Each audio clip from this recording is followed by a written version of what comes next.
Call this meeting to order at 6:30 p.m. and I'd like to call on Councillor O'Hare to read the land acknowledgement. Thank you, Mr. Mayor. The city of Thorold is situated on treaty land. This land is steeped in the rich history of the First Nations, such as the Hattah-Wendouraq, the Haudenosaunee, and the Anishinaabe, including the Mississaugas of the Credit First Nation. There are many First Nations, Métis and Inuit people across Turtle Island that live and work in Niagara today. The city of Thorold stands with all Indigenous people, past and present, in promoting the wise stewardship of the lands on which we live. Thank you, Councillor O'Hare. Are there any declarations of interest?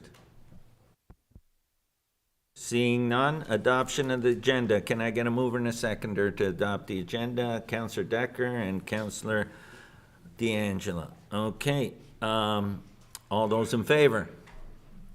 Opposed? That is carried. Delegations. Up first, regarding report DF2 2023 respecting budget 2023, we have Thorold resident Ron Devereaux, who's going to delegate. Ron, you're up. Please state your name and address, please. And then you have 10 minutes, correct? 10 minutes for your presentation. Thank you. It's great to be here. Ron Devereaux, 43 South Street North, Port Robinson, Ontario. Mayor Ugolini, members of council and city staff. I'm a volunteer community co-leader on this project with Port Robinson resident Bill Clausen. Thank you for the opportunity to talk about moving forward with the R.J. Burnside design of the South Main Street Bridge and Port Robinson Eco Park.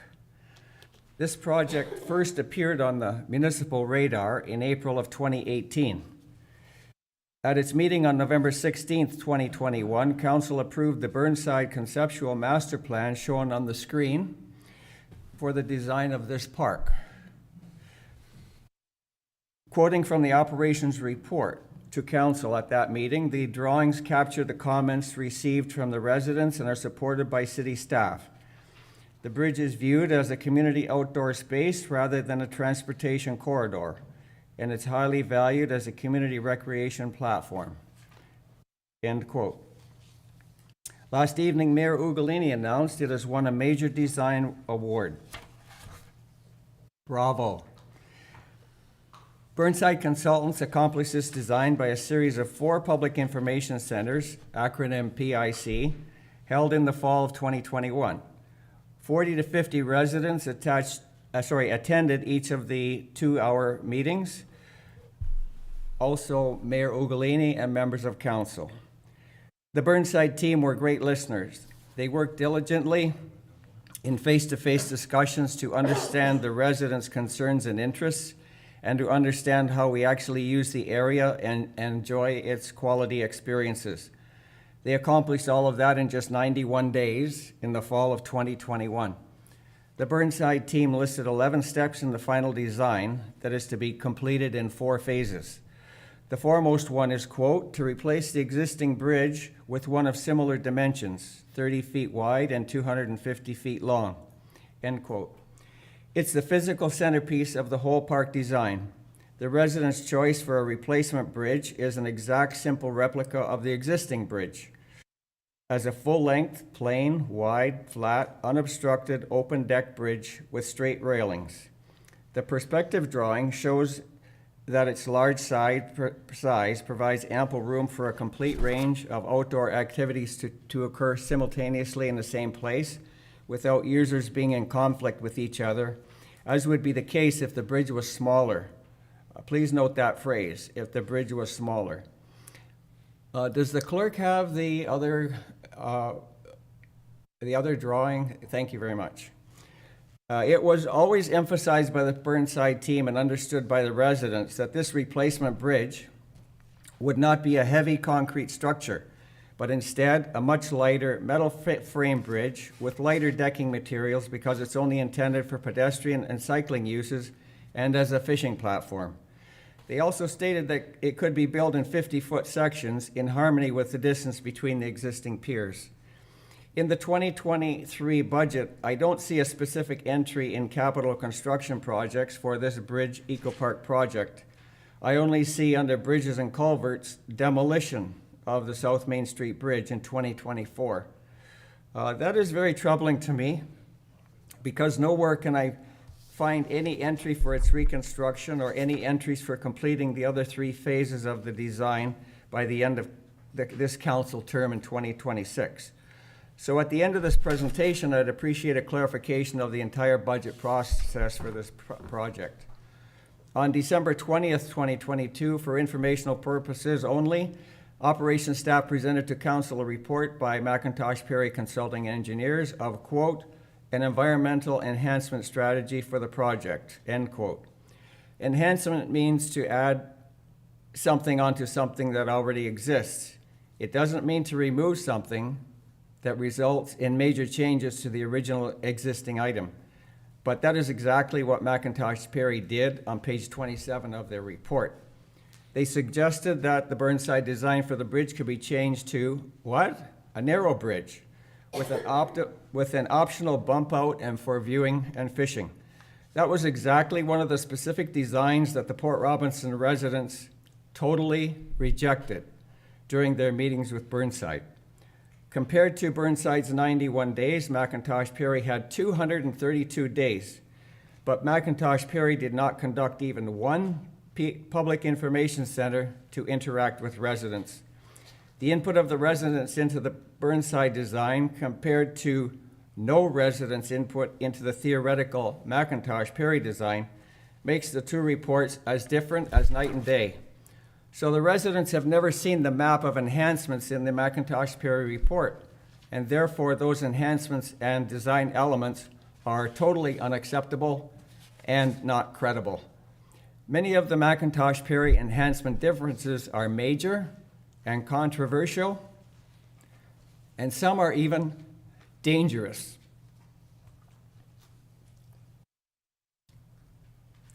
Which caused the residents to reject them in the Burnside consultations. So the unapproved McIntosh Perry report must not become the working design that is going to be used. In terms of budget priorities, it is reasonable to expect that council's focus should only be officially approving spending on this project according to the Burnside design and its 4 basic core phases, because that is the only working design that the Port Robinson residents and the city and City Council have approved, and that City staff have said they similarly support. I'm requesting a motion on this item. The priority should be to complete the Burnside design of the project, exactly as shown in the 4-phase plan, before this 4-year term of council ends in October 2026, without further delays and by not complicating it. The reality is that extended annual delays on large infrastructure projects like the bridge can drive up the bottom line price. Committing to finish only the 4 Burnside phases by the end of 2026 leaves several years to develop a list of simple enhancements that could possibly be added in future years after the Burnside design is finished in this term of council. In conclusion, it is reasonable to expect that in fairness to the Port Robinson East residents, such enhancements would only be developed by at least 4 face-to-face public consultations, similar to what Burnside did. Simply posting the McIntosh Perry report of enhancements on the city website and asking the public for written comments is totally unsatisfactory. I'm requesting a council motion on another item as well. As we pointed out at our 2022 budget presentation and several other times in 2022, the Phase 1 items are time sensitive and must be completed by April 30th of any given year. That is a provincial regulation before the mating and hatching seasons for the species at risk begin, because the alternative nesting facilities must be in place for 1 year.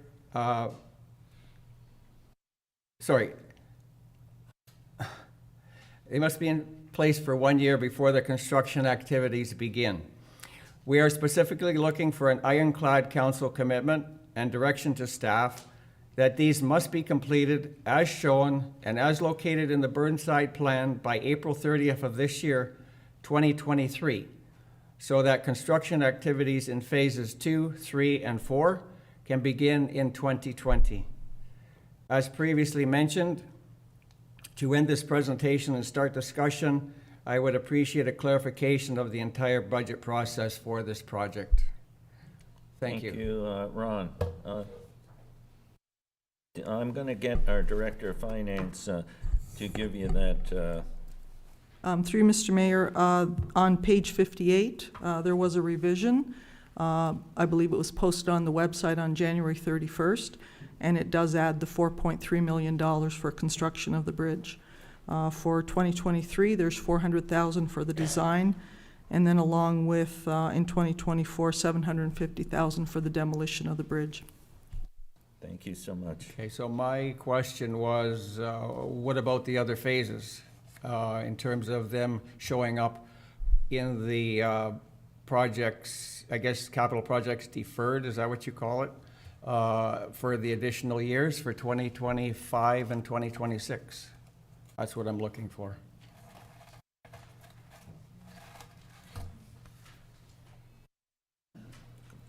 Go ahead, Jeff. I'm sorry, Mr. Mayor, could I just ask for some clarification there? The schedule that council approved was to do the enhancements and the design this year, and then to go to construction next year. All, of course, depending on availability of funding. And continue that through the process, right, of the following years, is that correct? Well, if we can complete it, it'll likely be a year and a half to build this Okay. thing. So, depending on how we want to fund it over a couple of years, typically we fund it all in one budget, one calendar year. So what enhancements were being done this year? Are you saying the McIntosh Perry enhancements? That's totally unsatisfactory if that's the case. Mr. Mayor? Okay, we'll open the floor to council to ask questions to the presenter. That's what we're going to do. Councillor Hanley, you had your hand up. Thank you, Mr. Mayor. Through you to Ron. Ron, did you say that the McIntosh report has never been approved by council? No, I said that it went to council on December 20th for information purposes only and to be posted on the website. I'm not aware that there was any further direction by staff to council on that report, unless I missed it somewhere, which if you don't mind me mentioning, I attended all of the 4 PICs, every minute of every 2-hour PICs. I signed my name on forms several times that I should be, I desired to be notified of additional, when additional things were happening in regards to this project as it was ongoing. And basically, I have asked several times, and I still am not receiving any notifications of it whenever additional items are coming to council to be considered. Okay, if I could, Corrected, please. if I could, through you, Mr. Mayor. Yes, Now, go ahead. myself, when I done the tour or whatever and seen the drawings, my assumption as a counselor was it was the Burnside report that we're going with. So through you to staff, are we going through the Burnside report? Are we going through the McIntosh report? And if so, has the McIntosh report been passed and supported by council? Question for staff. I'll ask Jeff or Sean to answer that. Well, we both can. So the council's approved the Burnside design. We've made that very clear. The McIntosh Perry report identified opportunities and for enhancements, and staff have been working on a plan to put those in place. We hope to have more information for council on the 28th.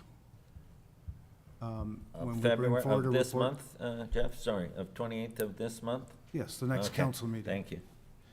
And that will provide information on the plan to construct and install bat boxes and duck boxes and barn swallow nests. We've been working with a number of people in the community to try and get sponsorship, donations, in-kind contributions, and although we haven't finalized all those details yet, we hope to have more information on the 28th for you. Thank you. Just to follow up, I couldn't, Mr. Mayor. Now, I remember, recollect at a meeting that I brought up this, and we talked about the bat boxes and asking whether or not they're gonna be installed in the spring, and I think it was quoted that we would get we had $50,000 already. So, to my question is, why do we need to go out and look for sponsorship and whatnot? It's one of our commitments in one of the 4 phases, is to build the bat boxes and that stuff, and I'd hate to think that that's gonna be used as a catalyst to delay the project or whatever because we couldn't get sponsorship. I was under the assumption that we have money in the budget to do it, and if need be after discussion, I'll put a motion on the floor that we do proceed with the Burnside report, as was the belief of all the residents' assumption, and I don't know, the councillors that were present from last term. So I'll leave it at that, and I'll let the other councillors speak on it, and I have no problem with the items that the operations director mentioned, because those are part of phase 1, which need to be done by April 30th. Anything else beyond that, in terms of anything added to the original Burnside design, as I said in my report, those enhancement differences are major, they're controversial, some of them are even dangerous. Okay, thank you. Any So- question? We got that. The floor's open to questions to you and staff right now, so that's where we're at. Councillor O'Hare, go ahead. Thank you, Mr. Mayor. Through you, I just want to add something to help Councillor Handley a little bit here. Regarding the money that has been set aside for the bat boxes, the barn swallow nests, and the duck nesting stations as well as the turtle nesting station. We are working with community groups as well. We thought that if community groups were involved in participating in the building, the assembling of some of these things, there'd be more of a community involvement and investment in the project. That seems to be moving forward. We don't have any specific details to share right now, but I can tell you that they will be built on time to the April 30th deadline, I believe, is what we're looking at, Mr. Devereux? Yes, that's correct, Yeah. April 30th. well, that's great news, because that's the first time I've heard of that, so Well- I'd be appreciated that wherever this information comes from, that we, Yeah. No, and Councillor Hanley, Jeff stated he's bringing a report at the next council meeting. Okay. So that information will be shared with council for sure. but Councillor Tim O'Hare seems to be Just- pretty just- privy to what's going on, where I'm in the dark over here and I'm asking questions. It's, if I may add, Council, if I may Yes, go complete my section there, through you, Mr. Mayor, and Councillor Handley. This is something that we've been working on very, not behind the scenes, but we've just been gathering information and meeting with community groups, and we've been discussing the participation of community involvement would really help the neighborhoods, the communities take ownership in this project. It's a wonderful project, so Hey, I appreciate that, but you know what, I'm pretty capable, I've done a lot of sponsorships in my time, and I could probably help out in that stuff and solicit funds or help out in some way. great. okay, so let's Thank you. continue with questions, please, to the presenter. Councillor D'Angelo, go ahead. Yeah, thank you, Mr. Mayor. I don't have a specific question right at the moment, but we had this discussion on December 20th, and that's where Mr. Holman mentioned that there's money in the budget to move forward with these. I think what Councillor Hanley's issue or concern is that we have to meet the timeline. So it's great to get the community involvement and the sponsorship, but there should be a drop-dead date that if it's not there, then it's got to be done. And I think that's what Mr. Devereux, if I can ask him that question, that's what you're concerned about, is meeting that deadline. Because if we don't meet that deadline right now for the end of April, we're going to lose a whole construction year. That's correct. Of not moving the project forward. So I think. Absolutely correct, yes. That's your major concern. Yes, absolutely. So we have the money set aside. our operations department's fully aware of it, so we have to move on it and put a drop dead date so that we, if their sponsorships are there, great, community involvement, great, but at a certain point, we have to keep going and move it and get those things built. That's the point I think Councillor Hanley was making. Thank you. Thank you. Yes, these regulations apply to species at risk, which are the turtles, the barn swallows, and the bats. Thank you. Councillor Sentence. Yeah, thank you, Mr. Mayor, through you. Yeah, I think the intention is to have everything in by the 30th. I think that's on track for that. Is that correct, Jeff? Yep. My question would be the enhancements. Are they bridge related or are they like kayak, the other stuff related? Through you, Mr. Mayor, the enhancements are environmentally related, so the whole idea is to establish another place for the species at risk to move to in the event of our eventuality that we do construction on that bridge. Okay, so we're keeping the bridge as is, the enhancements aren't bridge related, okay. Yeah, there's no intention to demolish the bridge before we're ready to build a new one. Okay, What we're doing here is creating a new habitat for all of those species at risk so that there is another place for them to move during construction. okay, And it Thank you. doesn't have to end this year. We can continue it on, into future years if it's successful. okay, but the enhancements aren't bridge related where we're changing the design of the bridge or anything like that? No, it's purely for the Okay, barn swallows and thank you Thank very you. much. Are there any further questions to the presenter? Seeing none, thank you, Mr. Devereaux, for your presentation. And we'll continue on with our discussion. If I'm allowed to make additional comment, the enhancements, as I see it, have nothing to do with phase one. Those are part of the existing project. Now, they are required, yes. But what I'm concerned about is that in the Macintosh Perry report, there are a lot of enhancements. And if you look at the map on the last page of the report, it's significantly different than the Burnside design. And there's things there that the residents have not seen, have not had opportunity to have input on. And how many times do I have to say they are major, controversial, and even dangerous? Thank you, Mr. Devereaux. Thank you. Okay.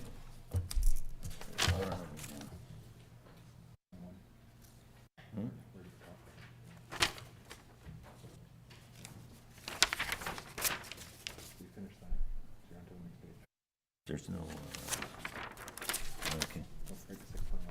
Okay. We're moving on now to items for consideration. CAO Report 2, 2023, application to the Rural Economic Development Program. Can I get a mover and seconder before I get the CAO to put this on the floor? Councillor Dividitis, and a seconder, Councillor Sentence. Okay, Manoj, go. Who's gonna do it? Go ahead, Ken. Ken Schultens, our Manager of Economic Development.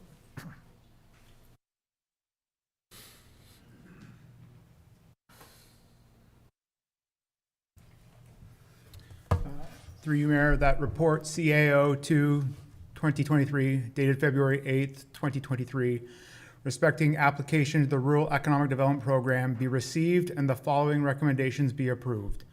1, that the addition to the capital budget of the deferred $88,000 for improvements to the Lock 7 Viewing Center be approved in principle, subject to the successful receipt of the grant.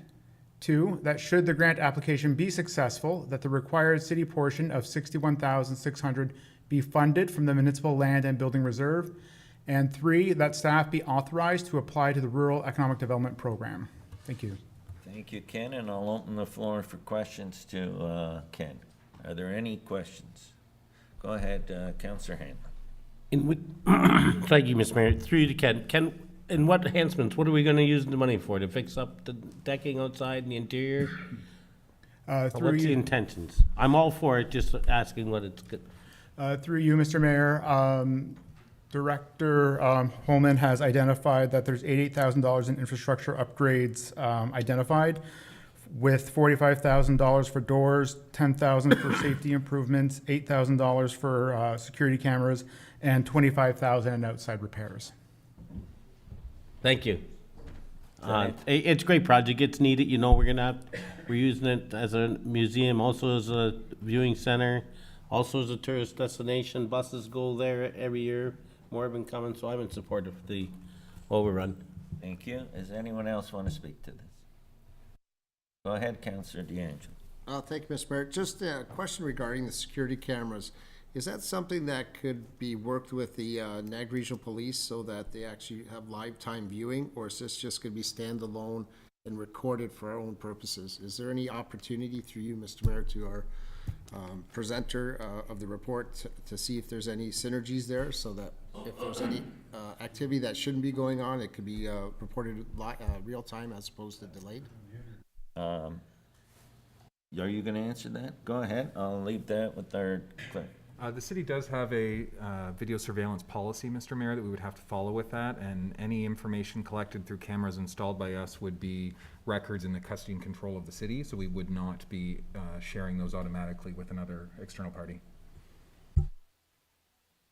Thank I you. know there's some activity there that should be recorded, but I'll leave it up to you guys. Thanks. Thank you. Anyone else? Go ahead, Councillor DeRose. Through you, Mr. Mayor, to Jeff. Jeff, this will be tendered, obviously? 'Cause I'm just a little concerned, $45,000 doors. How many doors do we need? Through you, Mr. Mayor, yes, it'll be, it'll go to tender. How many doors is it, Jeff, that are needed? I'm sorry, how many? How many doors? It's to repair the doors that open onto the canal side. The sliding doors, they're difficult, and there's a backlog. It takes a while to get them delivered, so they have to be ordered. Okay, thank you. Thank you. Anyone else? Okay. Seeing none, I got a mover and a seconder. All those in favor? Opposed? That is carried. 6.2, PWCS 1, 2023. Adopt a road program policy review. Can I get a mover and a seconder? Councillor Hanley, seconder. Councillor Decker. And I'll turn this over to Jeff Holman. Thank you, Mr. Mayor. The recommendation is that the city's adopt a road program policy number 640-06 be repealed. And two, that 2 annual citywide cleanup day events be coordinated by Public Works and Community Services staff with community volunteers be approved in place of the repealed program. And 3, that funding for these 2 special events in the amount of $5,000 be referred to the 2023 operating budget for council's consideration. And I'll open the floor for questions. Go ahead, Councillor Hanley. This is obviously, I know, initiative we tried a couple of times already, right? The intention is to go to all our ponding areas like Beaver Dams area, our park areas. That's the full intention, and then we get the disposal. We work a deal out with Walker, something that we have done in the past. Yes, that's correct. Yeah, so it's a sport. It's great. I was on the Anglers and Hunters before. We used to pick up with the help of the city with a backhoe and a truck and that stuff, sometimes 15,000 pounds of garbage in one day. Go ahead, Councillor Longo. Thank you, Mr. Mayor. I'm just wondering if this can also be forwarded to the Environment and Biodiversity Committee, so they're aware of this and maybe they can help out or take part in certain ways. Okay, we'll do that. That's been duly noted. Anyone else? Seeing none, all those in favor? Opposed? That is carried. PWCS 4, 2023, Ormond Street crossover, PXO and sidewalk extension. Can I get a mover and a seconder? I got Councillor Sentence as a mover. Can I get a seconder, please? Councillor Dividitis. And I'll turn this over to Jeff Holman. Thank you, Mr. Mayor. The recommendation is that the installation of a pedestrian crossover on Ormond Street in the amount of $50,000 between Portland Street and Linden Avenue be approved in principle. And 2, that the extension of a new sidewalk in the amount of $30,000 on the east side of Ormond Street and north side of Linden Avenue be approved in principle. And three, that the construction costs for these projects be considered as part of the 2023 capital budget deliberations. Thank you, and I'll open the floor for questions. Go ahead, Councillor Sentence. Yeah, thank you, Mr. Mayor. This was an ask I had. This came quickly. Thank you very much. The residents at 61 Ormond, the affordable build, are terrified when they got across the street. They don't have the mobility. They don't have the ability to get across the street. So they asked if we could look into this. Thank you very much. This is a great job. They will appreciate it. Is there somewhere else that I guess that we can get money for this, or is it, where is it funded from? I don't know if Jeff or Maria want to answer this. Thank you. Maria was able to find in our background study today that that there is money that can be allocated from development charges towards this project in the amount of $75,000. So the majority of the costs would be covered by DCs? by this. And Wow, thank you very much. Go ahead, Councillor O'Hara, and then Councillor Decker, I'll get you Thank after you, that. Mr. Mayor. Through you, I'm just wondering about this crosswalk. Has it been thought about whether or not we need a sign, any sort of signage to let automobile drivers know that there's a crosswalk approaching? through you, Mr. Mayor. Yeah, there's standard signage requirements for any crosswalk location. It'll be similar to the one that's just further north on Ormond Street, closer towards the Portland, I library. think. I think you're right, Councillor, we could put up some maybe advance notice that there will be a new crosswalk there, just to give the drivers a heads up. Councillor Decker, did you have your hand up? And I then did. Councillor Longo. I just wanted to say, through you, Mr. Mayor, that that's a great initiative. I know it's a busy area there, walking and stuff, so I'm in support of it. Thank you. Thank you. Councillor Longo, go ahead.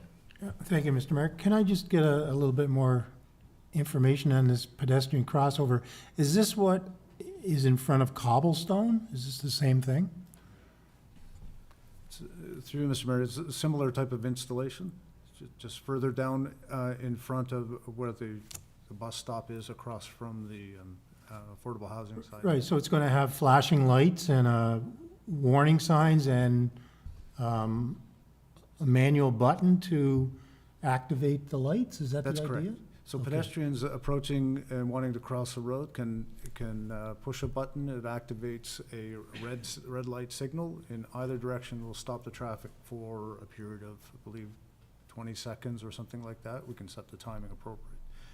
And that'll help people get across the road to the bus stop and then vice versa. Okay, and then if we can follow up on that, now that I understand where we are, then we're going to have a sidewalk extension from the bus stop up to Linden Street?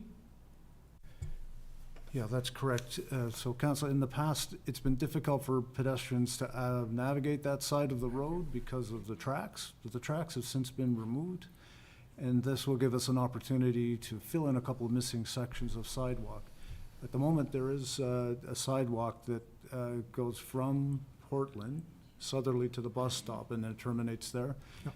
What we're proposing is an extension down to the corner of Linden and then easterly along Linden to the next street where the sidewalk stops.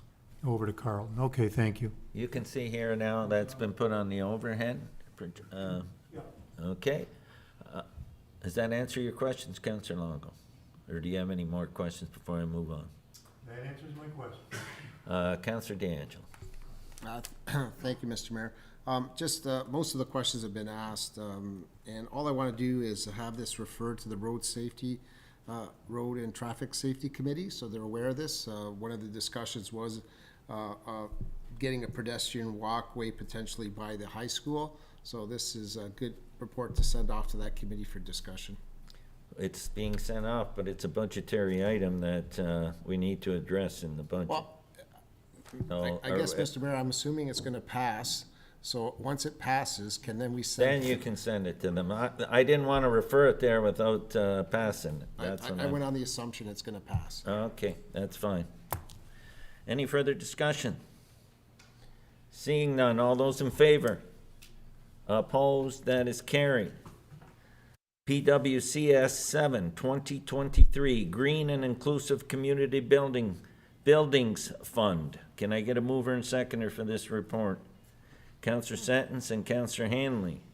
And I'll turn this over to our Director of Public Works and Community Services, Jeff Holman. Thank you, Mr. Mayor, the recommendation is that staff be directed to submit applications to the Government of Canada under the Green and Inclusive Community Buildings Program for the proposed fire station / new museum project under the retrofits, repairs, and upgrade stream. And two, that staff be directed to submit applications to the Government of Canada under the Green and Inclusive Community Buildings Program for the Thorold Library Expansion Project under the new community building stream. And three, that staff report to council on the status of the success of the respective applications with recommendations on the appropriate next steps. Thank you, and that is now on the floor for questions to staff. Go ahead, Counselor Hanley.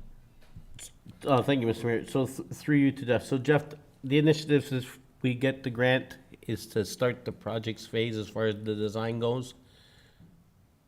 Or part of the building itself of, I think that's where this was intended to be, right at the end of the day is what we're gonna build and how we're gonna do it for That's both correct. projects? And I think though, Mr. Mayor, we really need to find out what, whether the application was successful before Yeah. we start to talk about the design and that type of thing. We've seen a couple of proposals already, from Mr. Woodhouse, and we've seen presentations from the library about what they're proposing to do. And both of those projects seem to fit into the different streams of these applications. It may be that at some point we have to decide we do one or the other. But at the moment, it makes sense to apply to both with the idea that once we hear whether or not the applications were successful, we can make a decision on how we want to proceed. Very good. Thank you very much. Thank you. Any further questions? Go ahead, Counselor O'Hare. Thank you, Mr. Mayor. Through you, Mr. Holman, do we have a time frame approximately of how long it would take to receive a response, just so we know where that's coming from? I think, Mr. Mayor, typically we would hear back towards the end of April or beginning of May. Good, excellent, thank you. Okay, any further questions? Go ahead, Counselor Longo. Thank you, Mr. Mayor. Unfortunately, we just received this tonight, so there's quite a number of pages here. I certainly don't have time to read it, but, and obviously, we'd want to get money to do these projects. It looks like the library is included here also. If we are successful in getting funding, are we committed to moving ahead? That's my only question, without knowing the other costs that may be involved. And I'll turn that over to Jeff. So, Mr. Mayor, typically, with any funding program, we're required to sign some type of agreement, a commitment to move ahead with the project. We can decide to move ahead with it at that point. Okay, so successful, we're not going to turn away money, I wouldn't think, but if we are successful in receiving money, we still have an opportunity not to proceed if we find we can't afford it? Yes. Okay, thank you. Okay. Any further questions? Seeing none. All those in favor? Opposed? That is carried.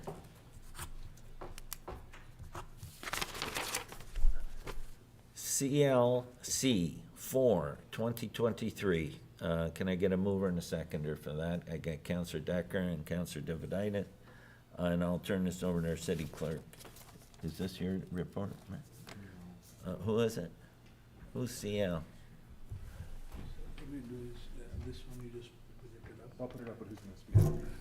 Who's speaking? Okay, the report will go up and then we'll ask questions. These were some of the questions asked. Can we get that blown up?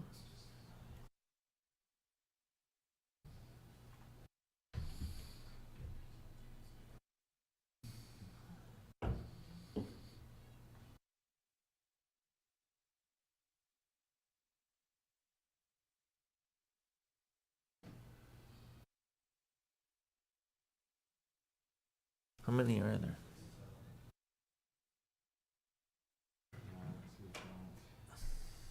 I can quickly run through them, Mr. Mayor, just so that we can see the titles of each one. Yeah.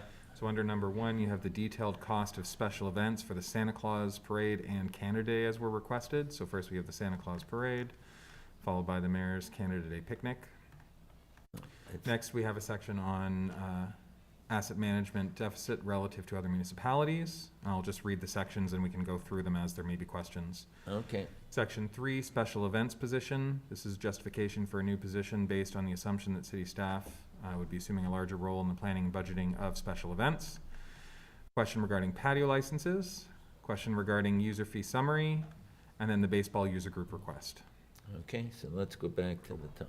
Yep, and sorry, one more, subsidies provided through the community grants program. But at first was information provided from questions of council with regards to detailed cost of the special events run by the city.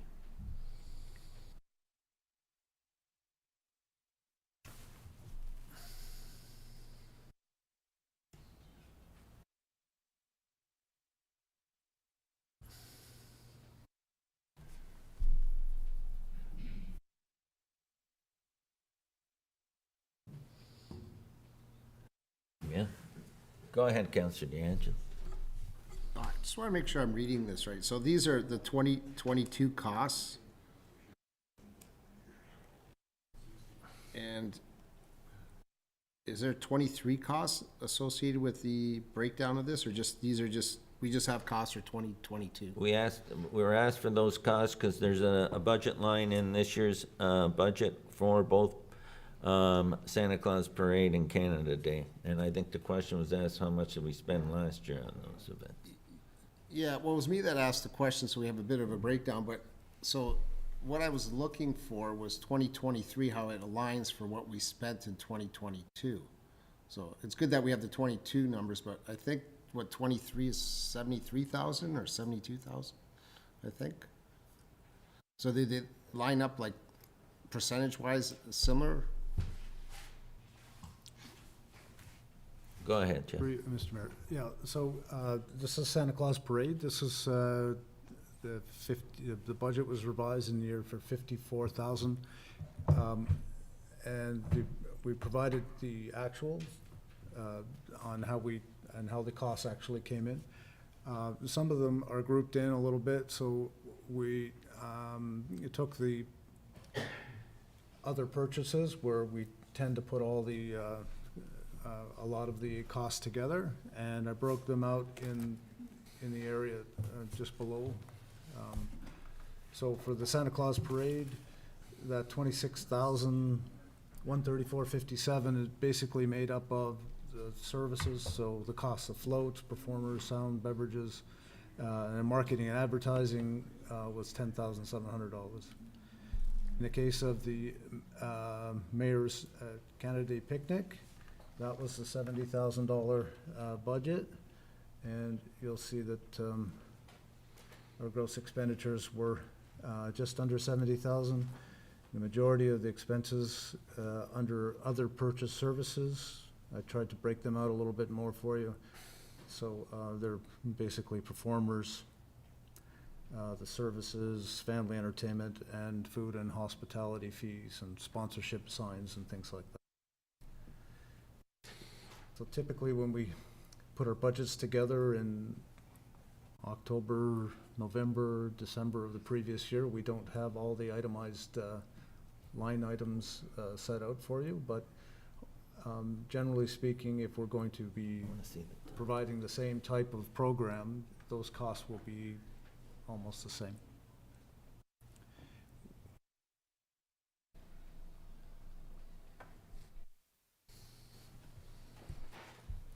Okay. Those are the first two, and it shows what the actual expense was, less what we got by donations, sponsorships and that. That's correct. Yeah. What's that? Asset management deficit relative to other municipalities. Do you want to comment on that, Maria? Certainly, Mr. Mayor. We did a quick survey of the asset management plans that are posted on the, our neighboring municipalities' websites. At this point, most have only done the core infrastructure. Since this general budget only covers the transportation and it excludes water and sewer, we've limited the numbers to that. When we do the water and sewer budget, we will provide some stats on water and sewer. What we found was we are generally in the ballpark, but a little bit behind. Most of our neighboring municipalities for roads, storm sewers, bridges, and related infrastructure are funding at an average of 49% of required levels, and we're at 46%. Thank you.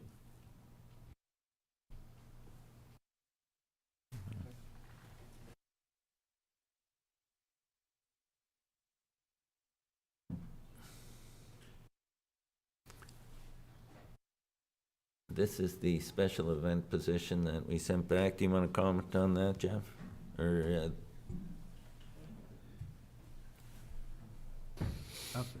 Happy to answer any questions. So, based on the conversation at the last budget meeting, there was a thought that we could look at contracting out the service for organizing and planning special events. We did some work last year and got numbers around $17,000 per day per event. I will admit that this was a quote from a Toronto-based firm, so maybe we could do better than that locally.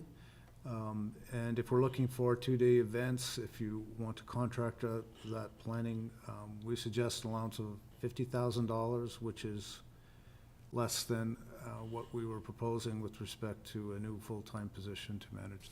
so what you're saying is we should put aside, instead of, if we go this route, we should put 50,000 aside instead of 70-something thousand, and then see where knowing that's gonna be enough money, and whatever doesn't get used, if it doesn't get used, go back into the reserves. Am I correct? Yeah, thank you, Mr. Mayor. Yeah, I think we can do better than the 50,000, but, you know, kind of worst-case scenario, I'd use that higher number. Thank you. Does anyone have questions regarding that? Go ahead, Councillor Jerome. Yeah, through you to Jeff, please. Jeff, is there no way our staff can handle those 2 events? I have confidence in our staff that would, it'd be close to home. They'd have skin in the game. Getting, like you said, a company from Toronto or from out of town, they're not gonna care. And it's a lot of money. Is there no way staff can do this like they have in the past? Is this getting beyond that, or? Yeah, through you, Mr. Mayor. Our staff can do, our staff would love to do this, but anything we do that is extra takes us away from our normal activities, which we're maxed out. So, and we have complaints about phones not being answered on time and calls not being returned, and that's because our staff is taken away from their daily activities. I don't want to speak out of turn here, but we really need to have that administrative support. And we need to be able to backfill those people when they're working on these special events, because it does take them away from their desk. They have to negotiate contracts, they have to do a lot of legwork that is, takes them out of their responsibilities.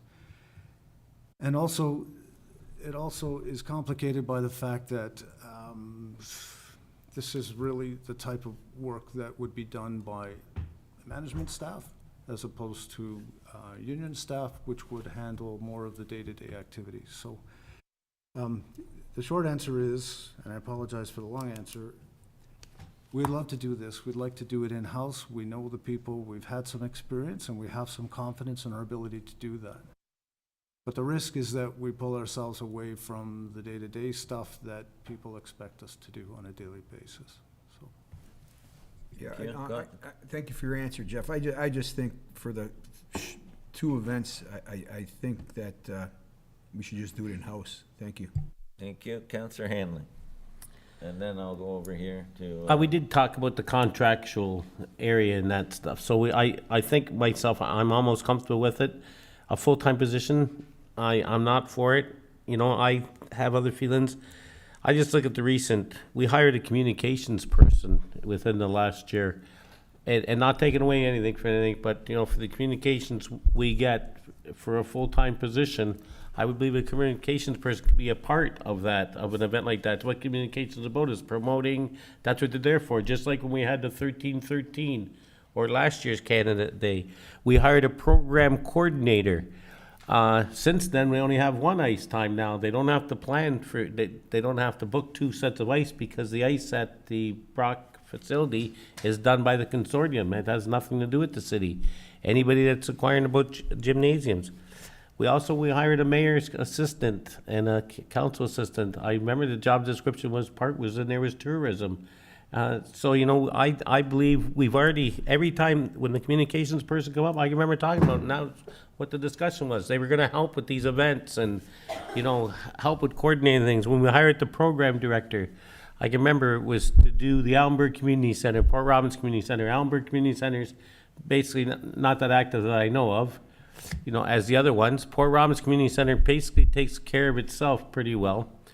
And so I believe, you know, as council, not taking away from anybody, but we've hired these 3 individuals in the last couple of years, and their job description when they come to council was to do what we're asking, and it's only 2 events a year.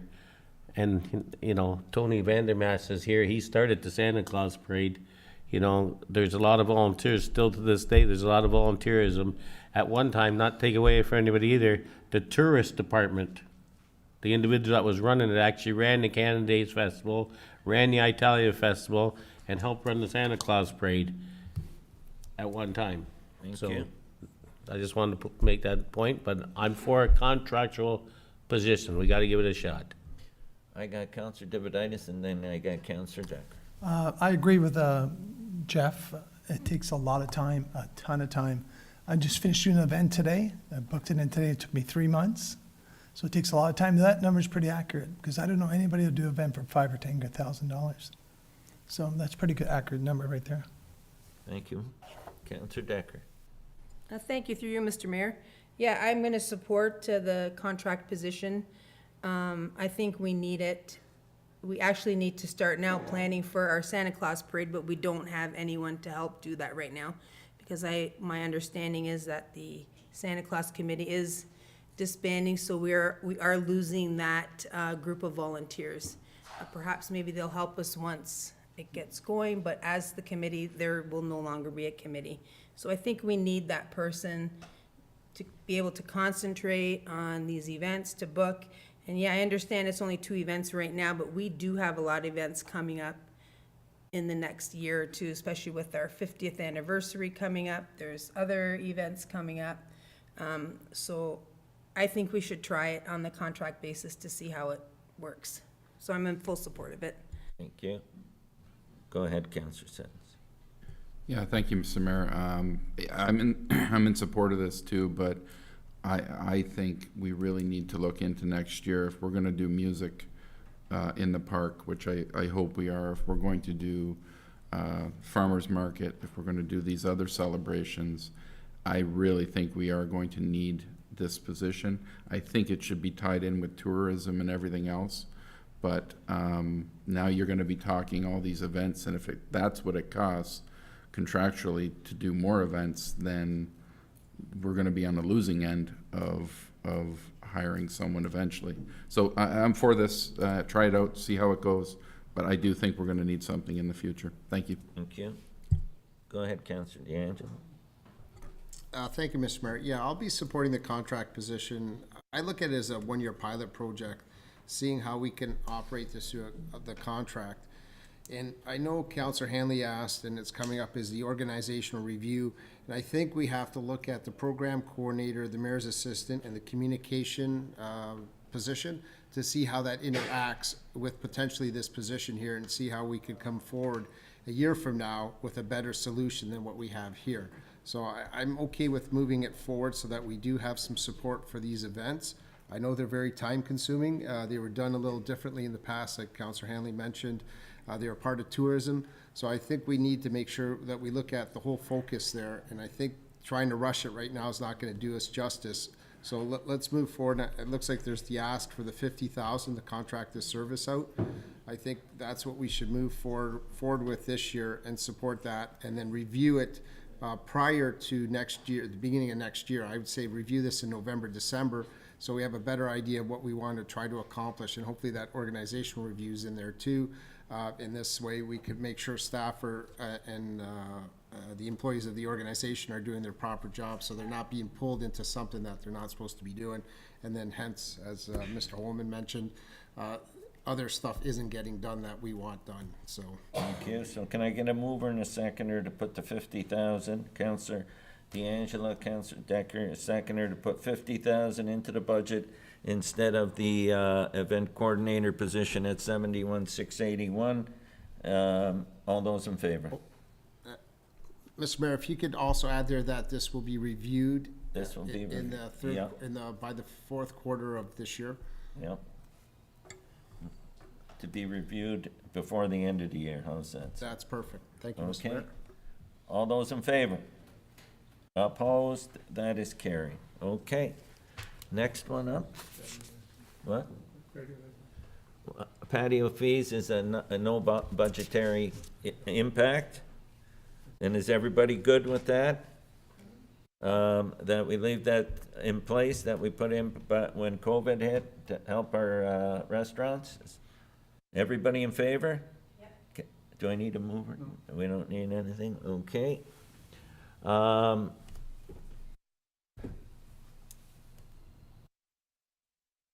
consolidated summary of approved and proposed user fees will be brought forward at a future date, March or April. Go ahead, Councilor D'Angelo. Thank you, Mr. Mayor. It was me that asked for this user fee summary. I'm willing to wait till March or April to get that report, but there may be some budgetary impacts because a couple items, I know Councilor DeRose mentioned that, and I support him, that the user groups of the soccer and baseball have to pay a light fee to turn lights on and off. Those are the types of user fees I wanted a better indication of what it's costing, what it actually generates for the city. So I don't know, there might be budget implications, so I'm not sure how you want to handle that, or is it going to be dealt with a budget reduction or a revenue reduction later? It's, I can see the baseball ones are captured, but not the soccer ones. No, Mr. Mayor, we're just talking about user fees. This has nothing to do with the next number. Number 6 is a totally separate request. Oh, okay, you're talking about the user fees that they were asking 5 on the our list. groups to pay? Okay. So basically now, if I'm not mistaken, they don't pay any user fees, but this year, were they paying, what, $3? That was already instituted, but then what was the extra fees that they were, that was the issue? It was the lights and what else? The user fees that Henry's referring to. The lights and tournaments? Oh, and tournament fees, yes. Okay. So, But I'm more concerned, as Counselor D'Angelo, the user fees, they're going from one sport to offset costs of another sport, and I don't think that's fair, right? It's going to hockey, basically. no, because it's totally different. These fees were instituted for the existing sports. They weren't instituted, nothing to do with hockey. Hockey is already getting subsidized and accounted for in the budget. Then where's that money going, Mr. Mayor? What money? The $3 per soccer player that signs up and baseball player. They were going to offset some of the costs for soccer and baseball. They weren't going to offset hockey costs. No, but soccer just gets in-kind money. It doesn't get direct money from the city. It gets in-kind services. They get in-kind services, is right. So that was the idea, if I'm not mistaken, and I'll have Jeff comment on that, was to, Yeah, Mr. Mayor, there was a report that was approved by council last year. If you'd like us to bring it back, we can have another look at it again. If you think we need to make changes, then that's why we're suggesting April or May before kind of end of hockey season and beginning of. but there's a budgetary impact for the ask. So that, should we deal with that now is I think. Yes, but Mr. Mayor, there's also opportunity to address those issues through the community grants program. Okay. Go ahead, Councilor Dan. Well, that's why it's hard to, I wasn't on council last term, so I don't know that I've heard of this $3. I don't know what it really is. I don't know what it really does. So that's why I wanted more information, so I could make an educated decision here during our budget process. Because if it's up to me right now, without any information, I'm gonna say take them off and don't charge either group the $3. So if you want to know that, that's my intent when it comes forward at this moment, unless there's information in that report later that's gonna change my mind. And it goes to the light fee, same thing. There shouldn't be a charge there. We'll have to look at managing that a little different. So I don't know how you want to deal with those numbers now. I have no problem waiting for the report for April. And I don't see it as being a large number. I don't know what the soccer numbers are, but baseball numbers are about $350 kids, I'm assuming, around that number. So at $3 a person, we're talking $1,000. It's not a huge amount, so if I have to take it off later, I'll definitely be doing that. Do it. But if you I talked to baseball had no problem with the $3 fee. Their problem was with the tournament fee and the light fee. They've already incorporated the $3 into their registration. So their problem was the extra fees above that, which were related to tournament fees and light fees. Okay, Mr. Mayor, again, the $3, it's a shell game. You're taking $3 out of one pocket, putting it in this pocket, and then spending it on this item. If they have that money themselves, they'll spend it on baseball-related items to improve the park themselves. They know what they really need, and that money could be better spent. And I'm using baseball as an example. Soccer would be the same thing. That's why I'm saying it sort of makes no sense. Like, if you're collecting $1,000, is that going to really make a difference in the Thorold City budget at the end of the day, as opposed to $1,000 on the Thorold minor baseball budget? Or if I'm going to ask Councillor DeRose, how many soccer players would you say there is? I think he's expecting over 600 this year. Okay, There's a little higher. So now you're looking at $2,000 for soccer. Like, at $2,000 for soccer, I'm sure they can utilize that in a manner that's best suited for themselves. Okay, so you And want again, I'll ask Maria this comment. Through you, Mr. Mayor, at this point, it doesn't look like we will have budget approval this evening. So perhaps just a suggestion for your consideration, we can come back at the next budget meeting and give you an indication of the revenues that are impacted by these fees, and then you can make, we'll bring back the report that council approved, and that way you can make a determination at that point. That sounds good. That makes sense. Everybody good with that? that's what I asked for last time, so in Okay. a roundabout way we're getting it for the next one, I'm good. Okay. Go ahead, Councillor DeRose.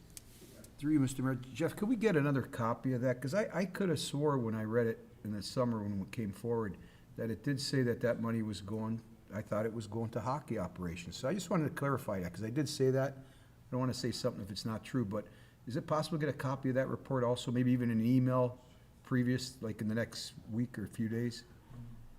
Yes, I can make it available to everyone on council, or we can attach I it to. thought I read something like that, and maybe I might be mistaken. Thank you. But Maria, that's a wonderful idea. Thank you. That sounds good. Okay. So that, now we're on to the point 6, baseball user group request. Go ahead, Councillor DeAngelo. Well, I'd like to make a motion that we include these items. I think they're a little shy on the dollar value. I'd like to bump them up a little bit, because I know, for instance, McMillan Park, you're talking a batting cage, dugout fence, and lighting for $8,400. I know they put 2 bullpens in a few years back, and I believe it was around $10,000 if I'm not mistaken, but maybe someone could correct me on that if I have the wrong number. Can staff comment on that particular one? Mr. Mayor, our acting manager of community services put these numbers together. Perhaps you could comment on it.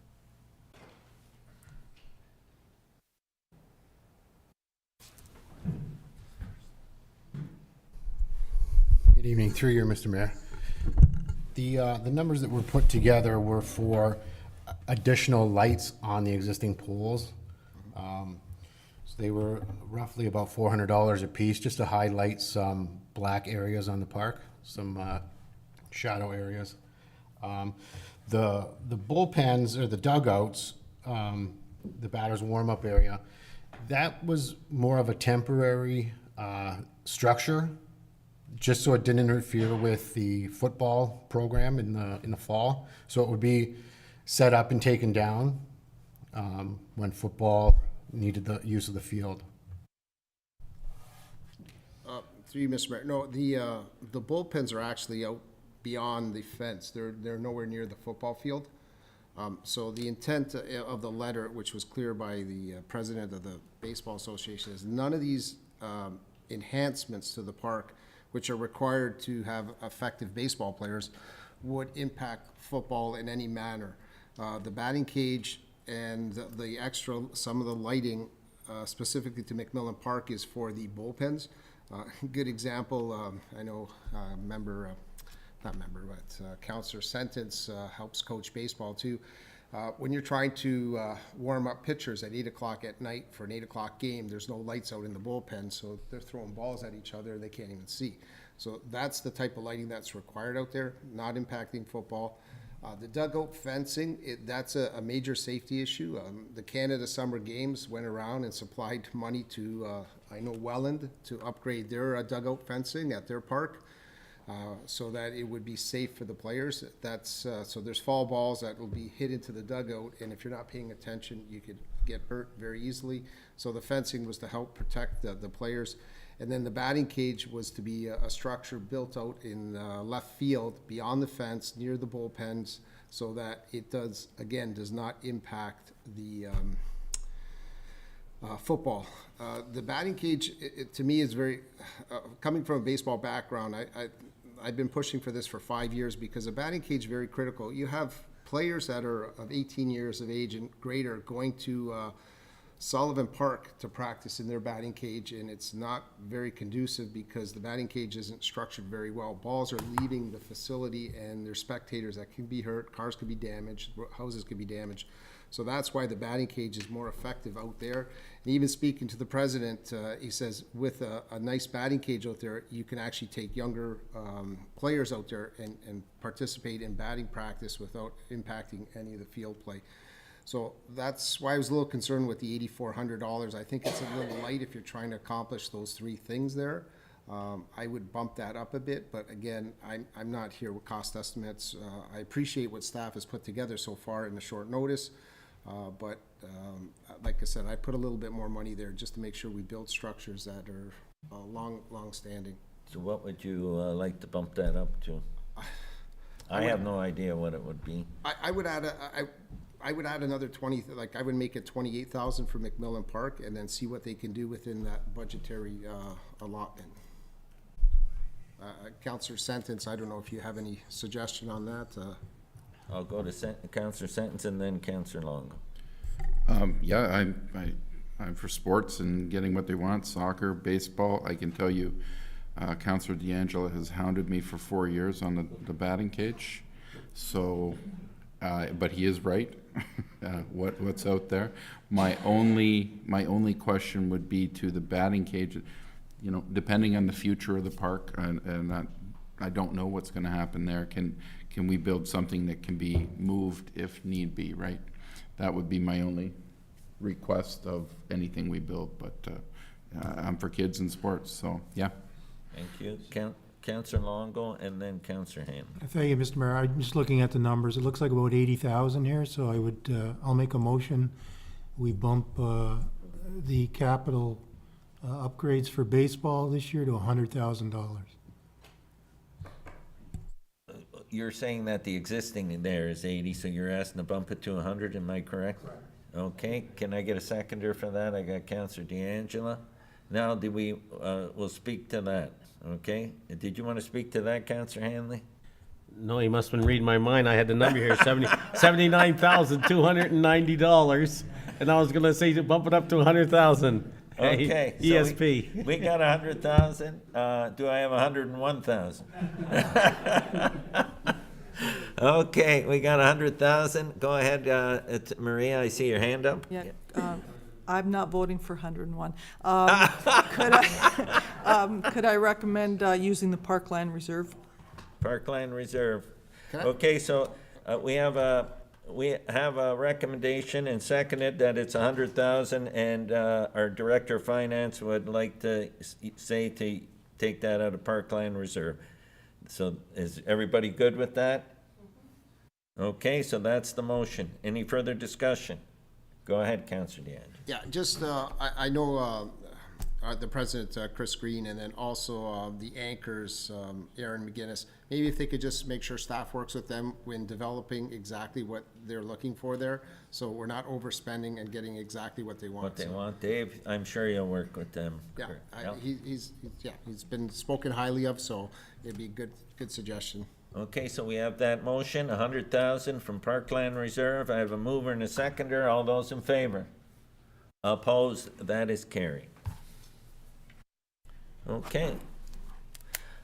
Now, DF2 2023, budget 2023. Can I get a mover and a seconder to put the whole budget on the floor?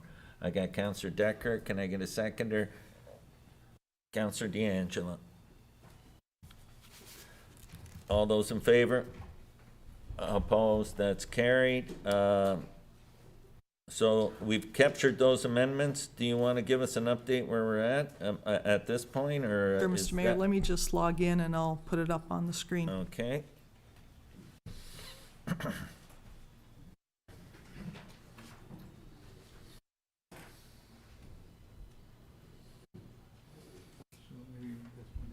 Refresh everybody's memory where we are. So we were reviewing page 16, 17, and 18.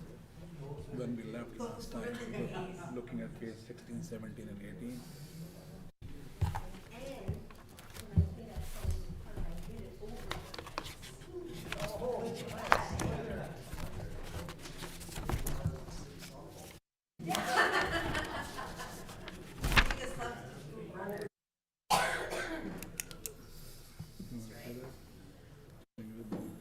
Yeah, just, I want to see this first. We're in good place now.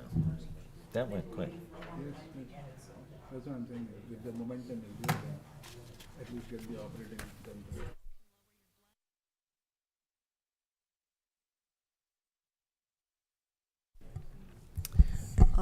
Through Mr. Mayor, here's the changes. We had the change that was approved last night for the Lakeview Cemetery building.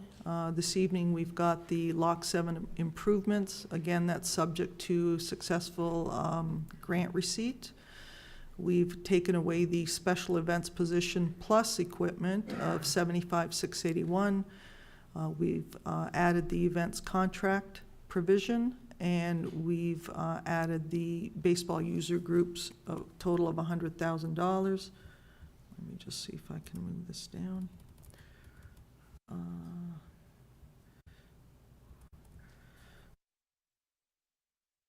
There we go. I don't know if you can see this. So where we are right now is we started at a negative 0.51% net levy change, and we're presently sitting at 0.64%, minus 0.64%.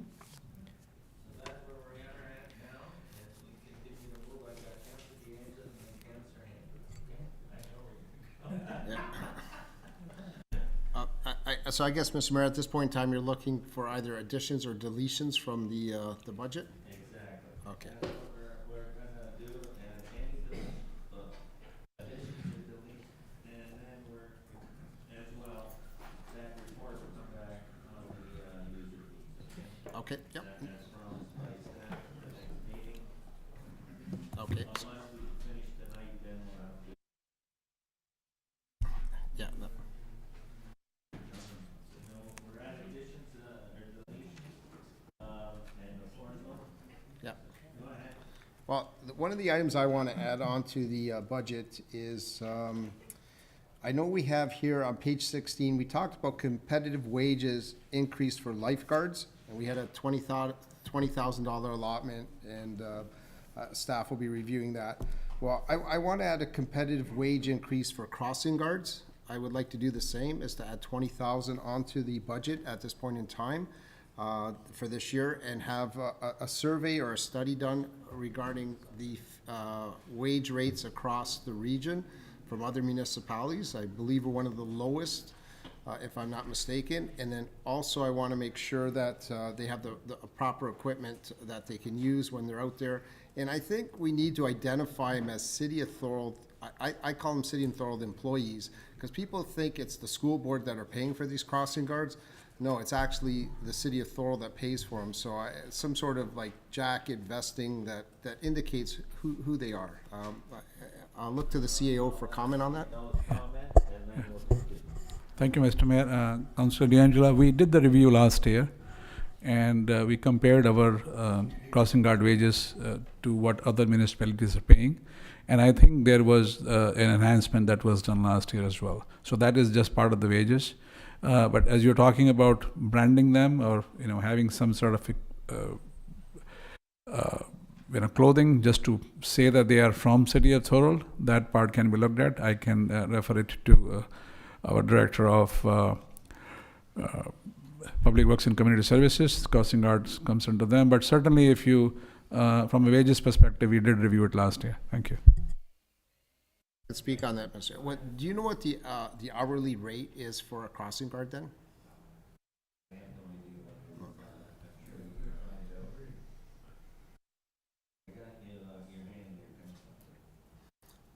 Well, again, if we don't have the information, my suggestion here is put the 20,000 out there, do a review. I want to make sure they're at least getting a living wage here in Niagara, which is $19 an hour. So it should be no less than $19 an hour, and if it is less than 19, it's going to be automatically bumped up to 19. And then a review of the other municipalities in terms of what they get. Do they get raincoats? Do they get safety boots? Like whatever they get from other, well, I should say whatever other municipalities provide them. I'd like to see how we compare to it. I don't know what we get, what we don't get. I don't know what the wage rate is exactly. I hear rumors. So that's why I just want to put the 20,000. If it comes up that they're at the proper rate and it's above 19, I have no issue with that, and then the 20,000 doesn't get spent. Similar to the lifeguards, like you're basing it on the amount that you get to make it competitive, because I know that's another area that it's underpaid, and it's hard to get people to work in Thorold if you're not paying the same as other places. So, and again, to me that's important. So I'd like to put that out there. I understand there might have been a review in the past, but I wasn't on that council. I'm on this council, and as part of this council, I want to move forward with that. Yeah.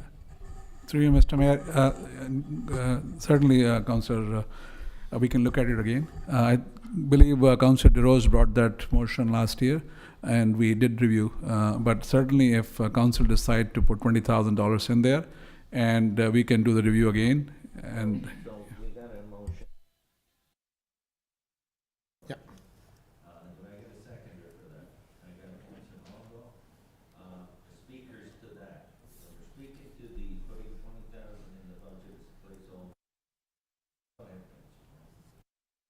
Yes, thank you, Mr. Mayor. I'll support this. Councillor D'Angelo brought up a good point. Living wage out there, right? I think we need to bring some of our lower paid employees up to that level. It's only fair. And the other thing is, I understand we have trouble keeping our full complement of crossing guards. What better way to get a complement but to pay them the proper wage? I see I shouldn't say every day, but many days, other casual employees or employees from the city acting as crossing guards, and I know they're getting paid more than what a crossing guard gets, so I think we should do this.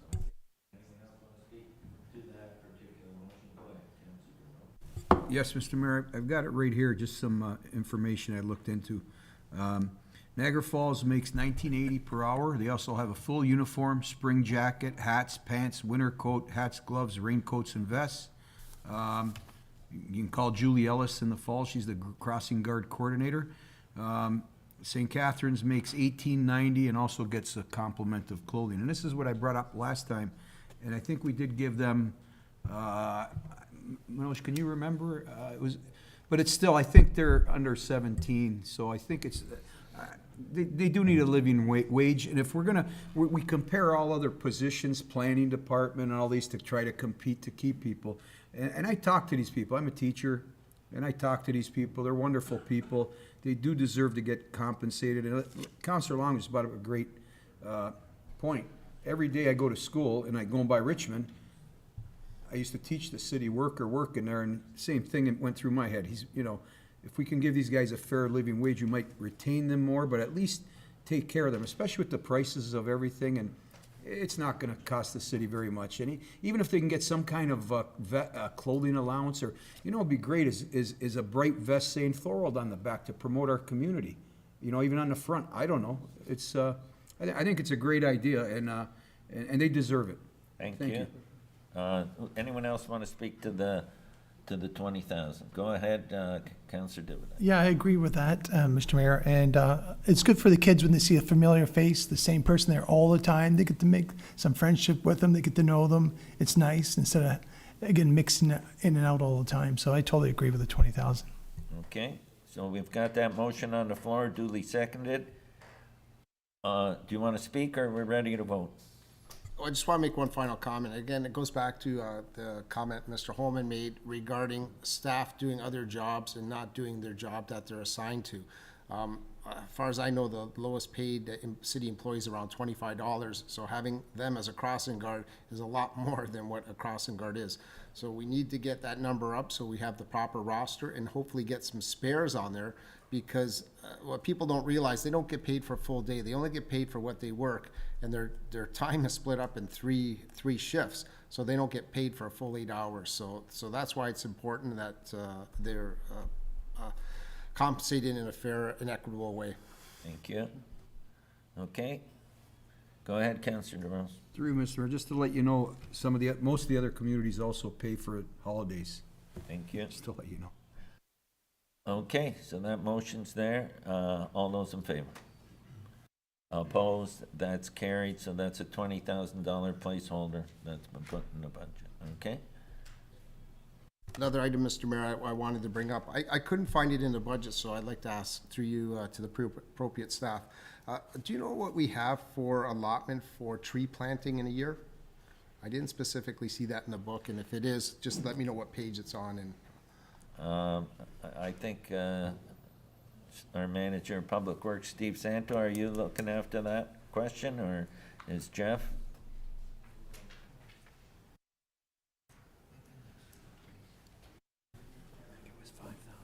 No, this is part of it. This is adding stuff to the operating.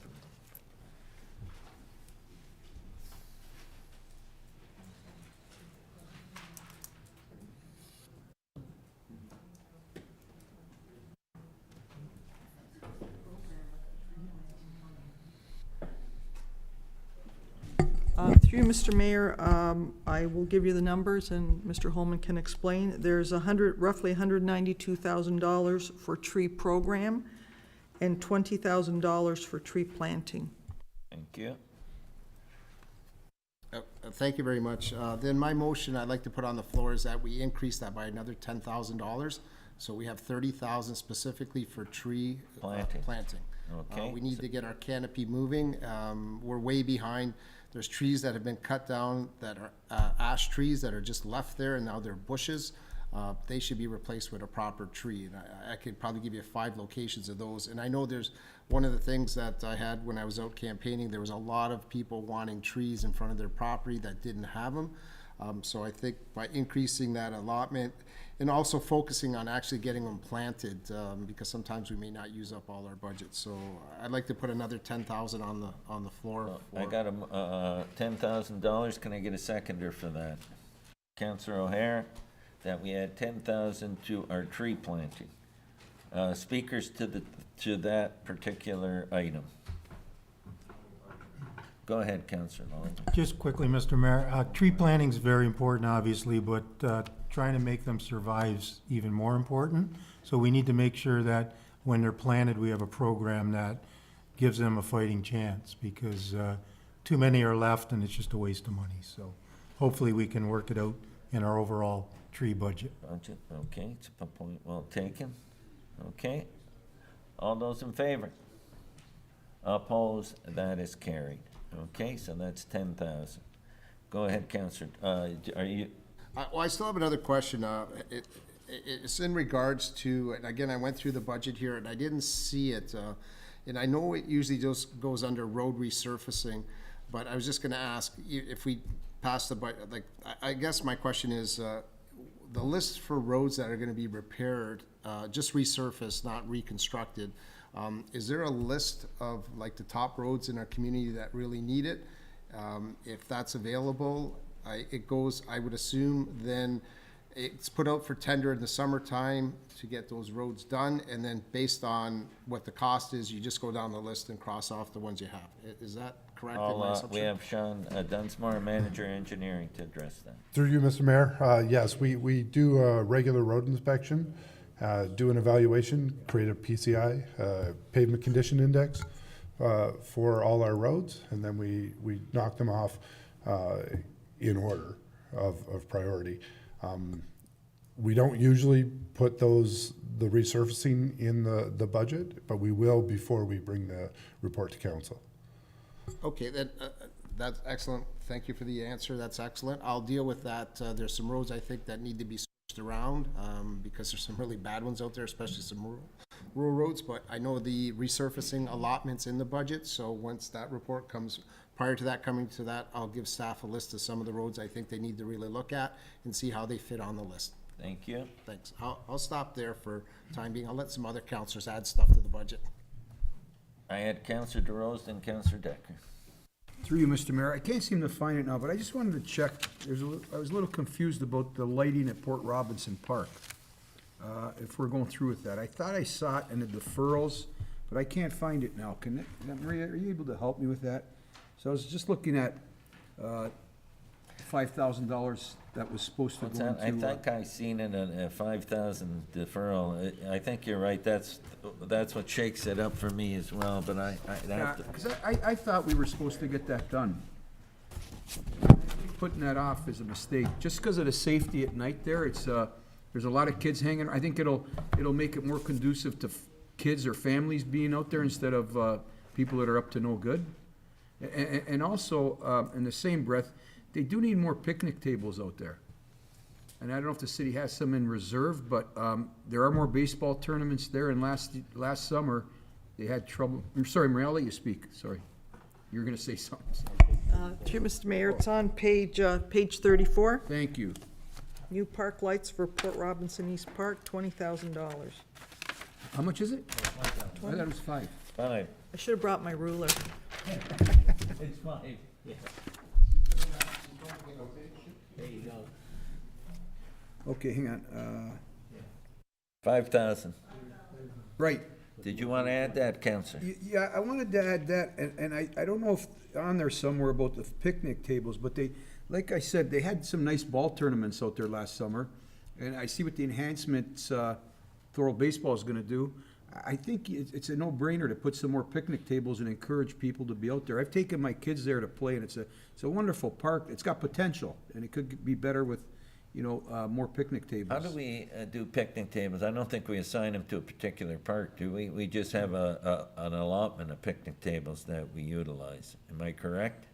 Yeah, so they're not allotted to a park. They're not We move permanent? them around sometimes as well, am I not, for tournaments and different things.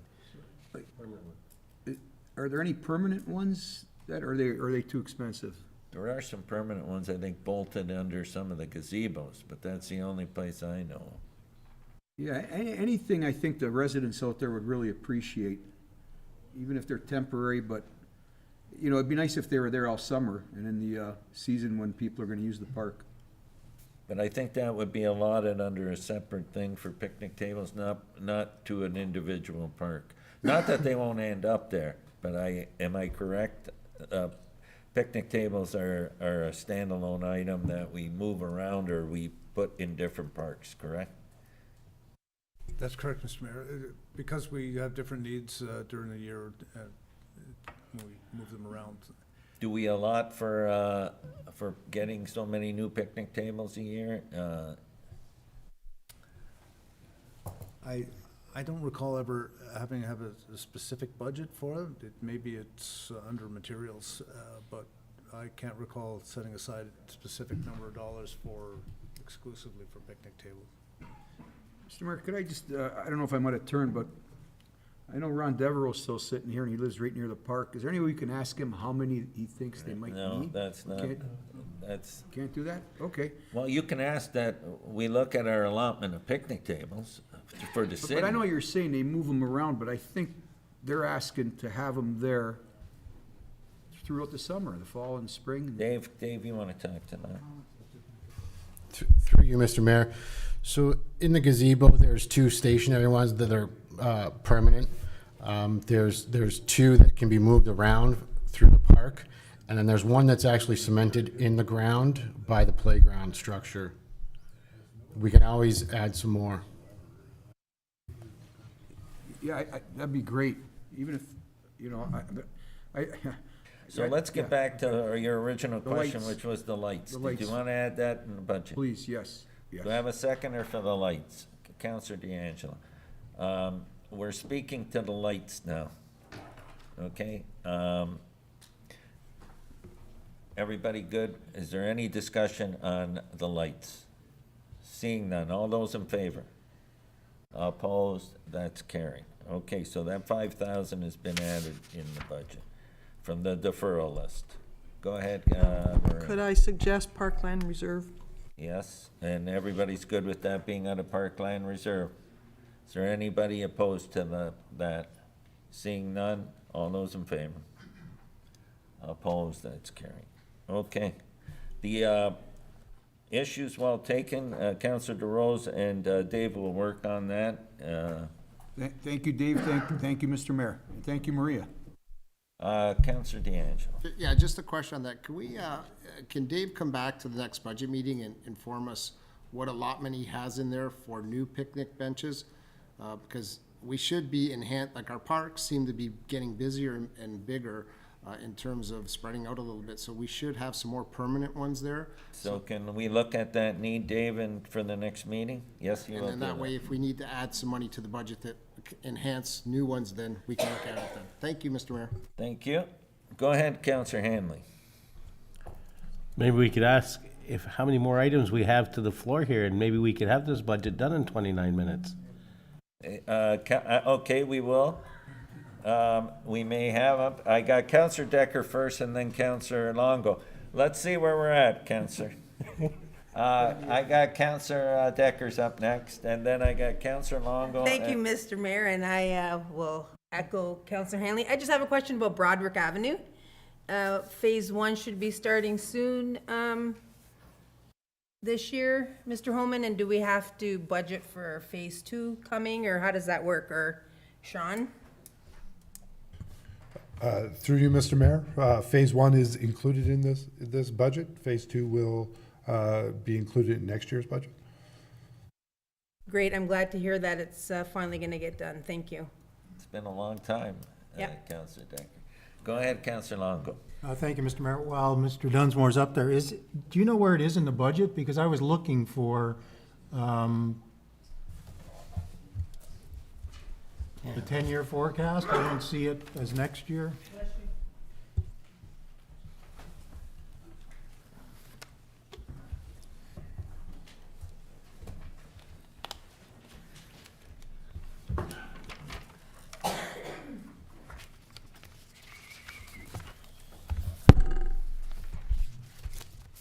Through you, Mr. Mayor, it's on page 43, about underneath reclamation.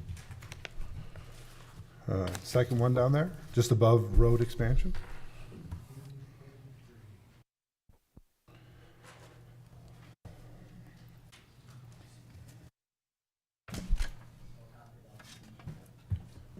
Oh, Westmount to West. Yes. So that's for construction for this year, correct? That's for this year, yes. Yeah, where is the second stage? Where's Westmount to Collier? Is that being done? The goal was to have it in for next year. If it didn't make the 10-year forecast, we could certainly put it in there. Yeah, that's what I'm saying. I didn't see it anywhere. I looked high and low, so So it should be in there. for if you sure. can make sure, because there are people that won't like Then, yeah. Counselor Decker if it's not done. I promised my uncle, put it in, please. For sure we will. He's no longer here, but it has to get done. I know, we've all heard about it, and it's duly noted that it's long overdue. Did you have anything else, Councillor Longo? Yes, I do. Go ahead, yes, Thank you. I'll be quick. the floor is yours. I just want to talk about that fantastic Canada Games facility, walking track, and it is beautiful. And I'd like to put $17,000 in the budget. And my reason being, I've sent everybody on council an email the other day. There's a number of frustrated users, and I don't think we need to have frustrated users. I think we can work something out. And what I'm referring to is the walking track during prime time hours. We're one of the main tenants, a primary tenant. We have rights in there, I believe, for prime time hours. Our prime time hours on the walking track have been overtaken by permit users, which is great. People want to rent it. But people have come to me, they're upset. The hours have been taken away from them for prime time usage. So they'd like to be able to get some uses. So what I'm proposing, Mr. Mayor, if you or staff could speak with the Canada Games, I'd like to set up from September 1st to December 31st of this year, if we could rent the hours from 6 p.m. to 8 p.m. Monday to Friday, I think it would be about $1,000 a week. If they charge, I'm still not sure if they charge. I think that it's a good point, but I think right now it's Monday to Thursday that week. That's fine. I would like to book it Monday to Friday for That's users. fine. Yeah, And, yeah. and again, the city of Thorold can pay for it. I would welcome anybody in the region to come and walk on the track. And the thing I'll add, because we haven't had the discussion with the operator, I think when it's a walking track, it needs to be a walking track. And the reason I say that is because I spoke to Councillor O'Hare about this. There's every age group on that walking track. There's people in wheelchairs, believe it or not. There's people in walkers, young mothers with strollers. It's a great track, and it's great.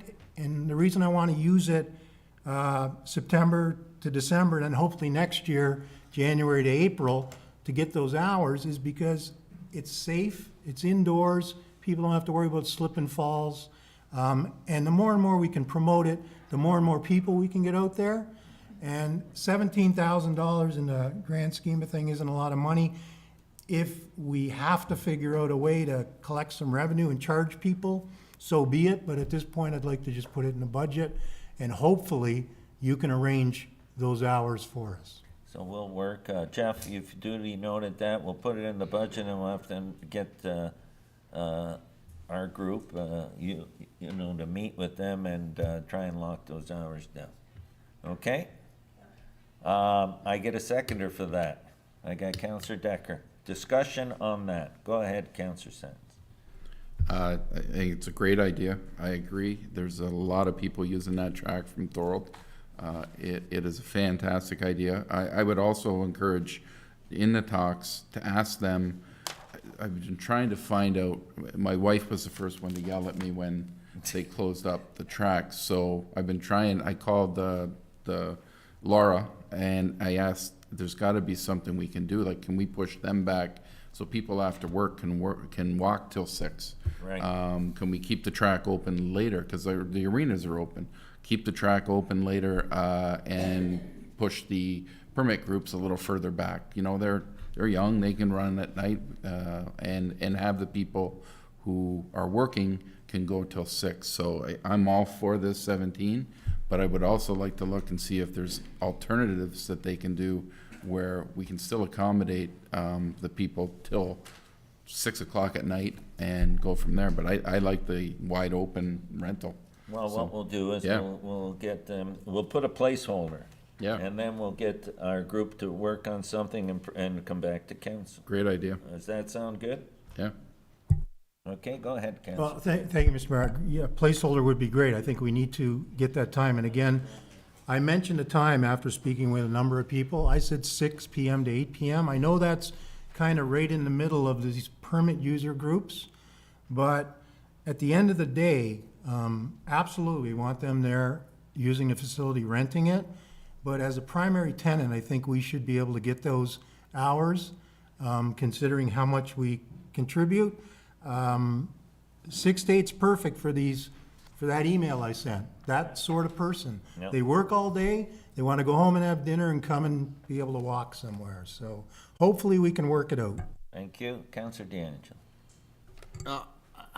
I like the idea of having allocated time for city users or regional users. I don't like the idea of paying for it. A lot of money went into that building, but I could see Councilor Longo's frustration with that we have to buy the hours that we're a primary partner in this consortium. I think we should have some say in terms of saying those are our hours, and we're not restricting them to Thorold, but we're making them available for the whole public. I will support the 17,000 at this point in time as a placeholder, but I'm not happy about it. I think once we have a visitation here from the consortium manager of the facility, I think we could talk about that. Because like I said, there should be, we pay for ice time and we don't even use it. So we should have track time, and if we choose to use it, we use it, and if we don't, we don't. So I think it should be very similar to renting ice time and saying, these are the hours we want, we're putting in. We've given notice that these are the hours we want. We should get those at no cost. Thank you. Go ahead, Counselor Thorold. Through you, Mr. Mayor, I agree 100%. I was gonna say something similar, that, you know, if we're considered a part owner or part whatever we are, that we should be able to utilize it for our residents. We've committed enough money that, so what I'm asking is if staff, I'm not gonna complain about anything, if staff could somehow negotiate with them and try to lower that 17,000 feet, because that seems a little excessive. Well, that's just a placeholder. That's not to Yeah. say what it's gonna be. Yeah, We're well, gonna come back. let's We're gonna come negotiate. back, okay? Yep, thank you. Okay. Is there any further discussion on the 17,000? Go ahead, Counselor. Dividend.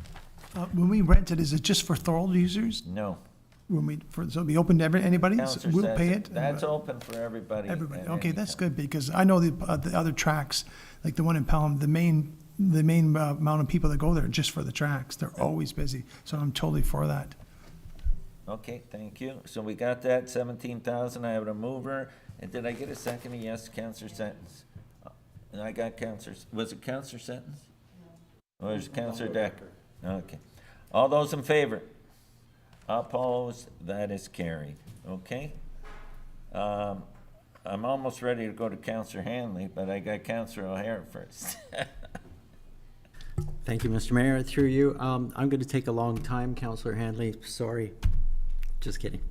All right. So, on page 33, we have an item that was deferred in the 2023 budget. That's the farmer's market. And I would like to reintroduce that and have that placed onto the budget and have an additional $5,000 put onto it, bringing it to $16,000. It's part of our strategic plan to have vibrant, inclusive neighborhoods. I think this is a very positive addition to our city. It would bring people together, not just for the sake of being able to purchase produce and other items directly from farmers and business persons, but I really strongly believe that it is just a community bonding activity as well. So I'm going to request that it be You're asking for how much? What's the total amount? 16,000. So you're asking for 16,000. Do I get a seconder for that? Counselor Hanley. Now discussions, and Counselor Hanley, I'll turn it over to you. I support it 100%. Councilman, remember last year, I actually put it on the floor to have the former employee work on it.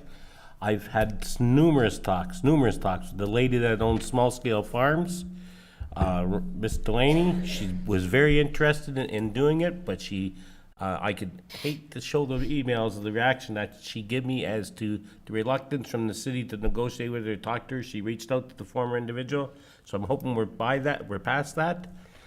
She's recently purchased the Harvest Barn. She's opening up another location on Bunting Road. This lady's expanding and she wants to open a farmer's market, so I support his initiative 100%. And I'm hoping that we can get some coordination. I can arrange meetings and we can work together and make this come to fruition. After the money we spent at Beaver Dance Park, the opportunity's there. We got electricity now, we got washroom facilities. We got a parking lot, we got a playground, and it'll fit in perfectly. Thank you. Anyone else want to speak to that? Go ahead, Councillor DeRose, and then Councillor Longo, and then I'll go over here to anyone that wants. Through you, Mr. Mayor, I've been in favor of this since I started on council also. But I just wanted to ask Maria or staff, is, of that 11,000 you have listed, is that mostly in kind? Or is that actual dollars coming out of the budget? Or Jeff, can you answer that, please? Yeah. Mr. Mayor, I know that the program has really been, calculated. I would imagine majority of it would be staff time and, arranging licensing and hookups and, permits and insurance and that type of thing. But there are different models that we can use. We could have somebody host it. We could, depending on the interest that's out there. So I appreciate Councillor O'Hare's suggestion to move this forward. I know the previous councils have asked for this to be advanced, and we just haven't been able to get any traction. Yeah, no, it's a great idea. My only concern, and I can't remember if it's people on staff I talked to, or people in the farmer's market, is competing with the other communities for a day that'll be where we can get good vendors, just because I know a lot of them are committed to other, I know Welland has a good one Saturday, St. Catharines does, so it'll be very competitive, but I think it's been long awaited. We used the excuse last time that Beaver Dams Park wasn't ready. Well, it's almost ready, so I think we should go ahead with this. Thank you. Yeah, there's various markets. Pelham does theirs on Thursday nights. Yeah. And there's different ways that it can be done. I know we have, like, the Thorold Band plays every Wednesday night in the park. That might be a catalyst to run a Wednesday market. I'm just throwing that out there. I'm not saying that's what we do, but, it's always nice to have it tied to something else that's going on.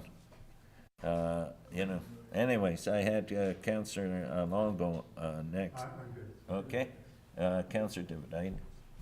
I think it's great, and it brings people to the downtown also. And I'm just wondering if that's enough money, if we can do like a grand opening after a couple of weeks, maybe give away some free hot dogs and hamburgers, get everybody down there bouncing, just to kick it off. And because it's going to be a big commitment, and we can't give up after a couple of weeks. So I'd like to see a little bit more money put there so we can follow through it all summer long and go towards next year. Okay, Councillor D'Angelo, and then Councillor Decker. Yeah, what's the amount we have on the floor right now? 16,000. I would, because it's the inaugural year, I would bump that up to 25,000. And one of the thoughts in there is that we then have someone that runs it, so it doesn't become part of the responsibilities of the other contract work we have out there. So that would be part of its sustaining budget. So it's not just for the event, but now also someone that manages it. I like to take as much off staff running it as possible, so that's why I'm bumping it up, because I don't want to get then staff time used up. So if we put it at 20 and all of a sudden we spend 5,000 in staff time, we're no further ahead. So let's, if we're going to do this, let's try to do it right.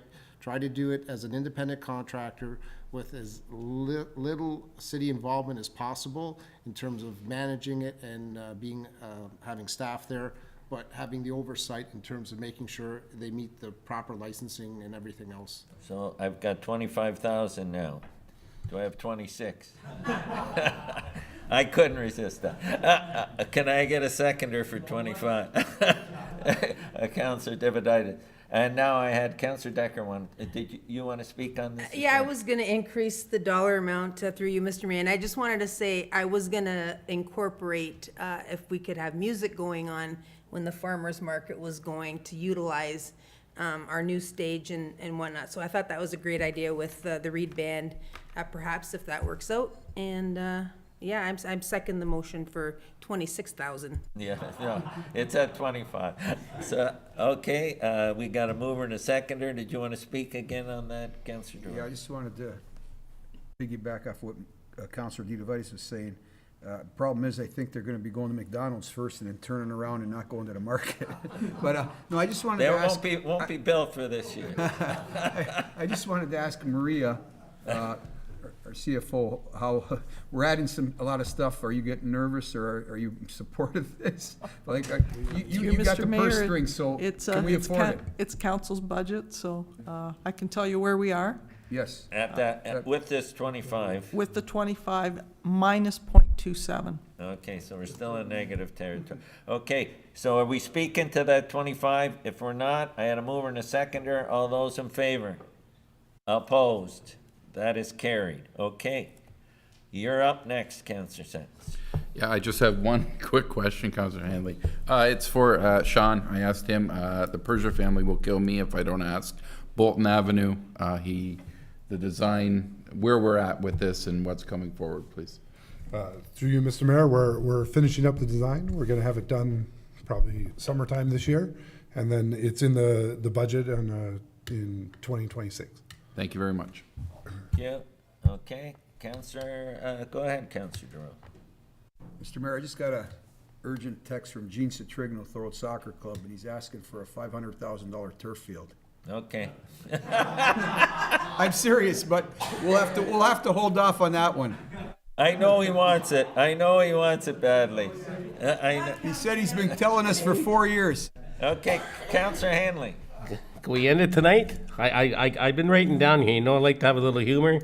We talked about picnic tables, bumpy roads, the walking track, trees, ice, and the park. So I wrote down, this budget hasn't been a picnic, some bumpy roads, but we walked through it. No one got stumped, so let's ice the 2023 budget and park it. I'm putting a motion on the floor, we pass the budget as is. Wait, seconder was Councillor Sentence, and Maria, did you want to speak? You had your Through hand up. Mr. Mayor, I do want to clarify that there were 2 reports that were referred to budget, the crosswalk and the cleanup days. So those are not presently in the budget. And I feel confident with the 0.2% negative can budget, we'll break Are out you even. adding them now? Through Mr. Mayor, that would be up to council if you'd like to add them. They're Well, not, I thought we did approve them. but Let's I put thought a they were motion on the floor, then Oh, we but add. we didn't approve them in the budget, I got you, okay? So that was the 5,000 for the cleanup, and what was the crosswalk? 80,000. Okay, so, well, let's first of all do the cleanup. Are we adding 5,000 for the cleanup? Can I get a mover and a seconder? I got a mover, Councillor Hanley, and a seconder, Councillor O'Hare. All those in favor? Opposed, that's carried. The other one was, again, you said, though, that was, a lot of that was coming from DCs. Can you give us the budget impact on it? 80,000, we'll take it all from DCs. Okay, so there's no budget impact. Can I get a mover and a seconder for that? Councillor D'Angela, seconder, Councillor Hanley. All those in favor? Opposed, that is carried. Okay. Councillor Hanley, you had a motion seconded by Councillor Sentence. Speakers to the motion that we move the budget forward. Go ahead, Councillor D'Angelo. Well, Mr. Mayor, the only thing I'm concerned about is the picnic tables, because we were supposed to get some information coming back. So I don't We want can to, put a placeholder. Parkland reserves. well, that's what I was gonna say. If we could put, say, $10,000 aside for benches and picnic table enhancements. Yes. Throughout the parks as a placeholder. If there's money in the budget there, great. If not, we'll get more picnic tables and benches. Okay, so we got a 10,000, and I need a seconder for that, Councillor Hanley. All those in favor to add 10,000, okay, that's carried. Councillor Longo, did you have your hand up? Yes, Mr. Mayor. I know we're getting close to the end, but I think we need to make sure we do this properly and Yes. everybody can speak. So if we need to go a few minutes Yes, longer. I have hope- no problem to Good, go along. good. I'm just wondering if the Director of Finance can put up the, where we're at as soon as she's completed it. Even. Yeah.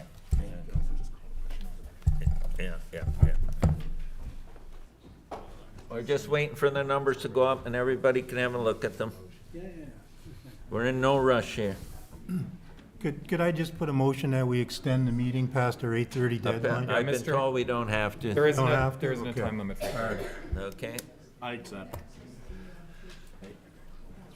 Anthony, I accept. Hey, Anthony, I tell you, I can. no, it's not in the next year. I know, I saw it. It looked like it was in your door. Yeah. I was No, gonna no. say, open your door, it'll jump. Because we've already got two other, we got that piece in, we're doing on St. David's. Right into the side of the car. But did you see it or just? Mr. Mayor, would you like me to run through? Like, there was no way I was gonna miss it. I've never, come close, but it's obvious. That's the first one I've ever. Mr. Mayor, would you like me to run through it? Absolutely, Okay, please. so- Everybody, please. So we've added the Lakeview Cemetery building design last evening.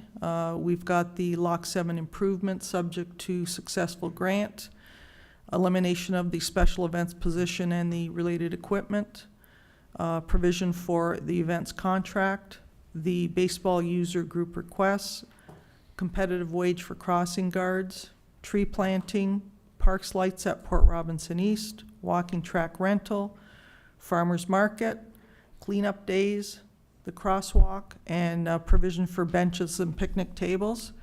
So where we are is a 0.19% decrease. Okay, and so just to be clear, and everybody's aware, that the transit portion, which you show there, 3.75, has been shifted to the region. That's and correct. that allows us to be in that type of position. Is everybody good with that? Do you want to speak to that? Yes, Mr. Mayor. Thank you, Mr. Mayor. That's what I wanted to bring up. I just want to, it is a little confusing, but basically what we've done here is we've taken 3.75% off of our levy, but the residents of Thorold are still going to pay that. That's going to go to the region, and the region's going to add that to your tax bill. So what looks to us as a negative number, in effect, it really isn't, but it comes up that way. So I would, what's the number? So our tax increase looks like something really like 3.56. Yeah. With an asterisk beside it. I heard another community put it that way. Put an asterisk beside our tax increase, just to be open and transparent with people. But I think we've done a great job with the budget, and good luck at the region, Mr. Mayor. Well, yeah, I wish I could say the same, man. I'll give you $20 on that one. So we got a mover and seconder. Do you want to speak? Go ahead, Councillor D'Angelo. Thank you, Mr. Mayor. I just wanted clarity on one item that we talked about at the first budget meeting. It was regarding, there's proposed 2 parking enforcement officers. And I was talking to another counselor, and we had different messages. So I just wanted to be sure. I thought that the 2 parking enforcement officers are just going to be for daytime shifts. Are they going to be for staggered shifts? I'll let Jason speak to that. I think there's contractual things he has to work through, but I'll let him speak to that. My mic's already on. Thank you, Mr. Mayor. Yeah, so with the 2 parking enforcement officers, the details aren't worked out, but the intention is to provide parking enforcement into the evening. I guess it depends on how late into the evening council desires that service to be provided. But beyond regular daytime hours, yes, definitely. Okay, just as long as there's an ability there, because I don't want 2 daytime ones, but there's got to be some nights and then also some weekends that are in there. So if that can be accomplished, I'll support that. If it wasn't, then I wouldn't support 2. Okay, clarity is good. And I just, that, all part of that is to be worked out schedule-wise, correct? And moving forward, okay. But our intent is to get more coverage on 7 days a week and some off-time hours when we really need it, no doubt about it. Well, definitely we need different hours because, like I said, some of the problematic problems are happening because they're, it's past 3:30. Nah, I can park wherever I want. So I think that message has to get out there that we'll have more consistent parking enforcement throughout the whole day, not just specifically during daytime hours. Thank you. Councillor O'Hare, you wanted to speak. Go ahead. Yes, thank you, Mr. Mayor. I just wanted to say thank you and recognize the hard work that our CAO did and city staff. You've done a wonderful job. It was amazing to be presented with this budget binder and to have all the breakdowns and all the answers. And for my first budget, you made it quite easy. Thank you very much. Thank you. Go ahead, Councillor DeRose. Just a quick question to staff. I know Thorold Soccer's been asking for enhancement at the building outside on C. Gross, and that building was put up by members, as were the lights at one time, and paid for. I'm just wondering, Sorry, that was the end of the budget. it's your alarm clock. Is there, I don't want to keep adding to the budget, but can we ask Parks if they're planning to just spruce up the outside of the building? I think that's what Gene was asking for. Would we need money for that, or could that be in kind, or Jeff or Dave? Yeah, it depends on the scope of the work. Perhaps we have conversation with Gene and figure out what the best way to address it is. If we can deal with it through our operating budget, then that's fine. If it becomes a capital expenditure, we'll report back to council. Okay, and then to the CFO, will there be money somewhere, like Jeff's saying, for that? If say it costs 10 grand, I don't know, 15 grand, Through Mr. Mayor, as he indicated, he'll have a look to see on scope if it's in the operating budget and can be accommodated. If not, we'll come back to council. Okay, yeah, I just, thank you. No, that's a good Councilor point. I'll Sentence take it. reminded me, thanks. Okay, any further questions? Seeing none, all those in favor? Opposed? That is carried.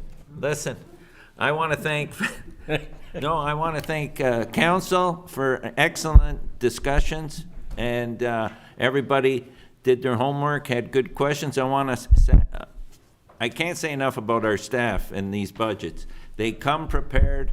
We have a great agenda, and they go through things with tooth and comb, and then we pick through it and we add what we want, and it was just a pleasant experience, and I look forward to everybody working together moving forward as we continue to try and move the city forward. And so that's all I have to say on budget. If we have to do the bylaws, so we're not done. But I also want to make a point, if we have to meet between now and our next meeting, and Jeff on that other issue regarding the Bell issue, and there may be another issue that we have to meet on. I'll let our CAO speak to that. If we have to meet, is everybody good if we have a short meeting next Wednesday when would have been another budget meeting? If we have to meet, is everybody good that if we pick that time, I can't see it being more than half hour, an hour at most, but we would send out due notice in time, but I'm not saying we will have to. That staff will let me know, and then we'll send it out if we have to. And the reason why we weren't meeting next Tuesday, because it's Valentine's Day. So that's why the meeting was on. You're a sweetheart. Was on Wednesday. Anyways, okay, bylaw, correct? Can I get a mover and seconder for the bylaws? I have a mover, Councillor Decker, and a seconder, Councillor Dividitis. That we move the following bylaws. Bylaw 12-2023, a bylaw to adopt the operating and capital budgets 2023. Bylaw 21-2023, a bylaw to adapt, ratify, and confirm the actions of City Council at its special budget meeting held on February 8th, 2023. All those in favor? Opposed? That is carried. There being no further business, this meeting is hereby adjourned at 8:33 p.m. We did pretty good.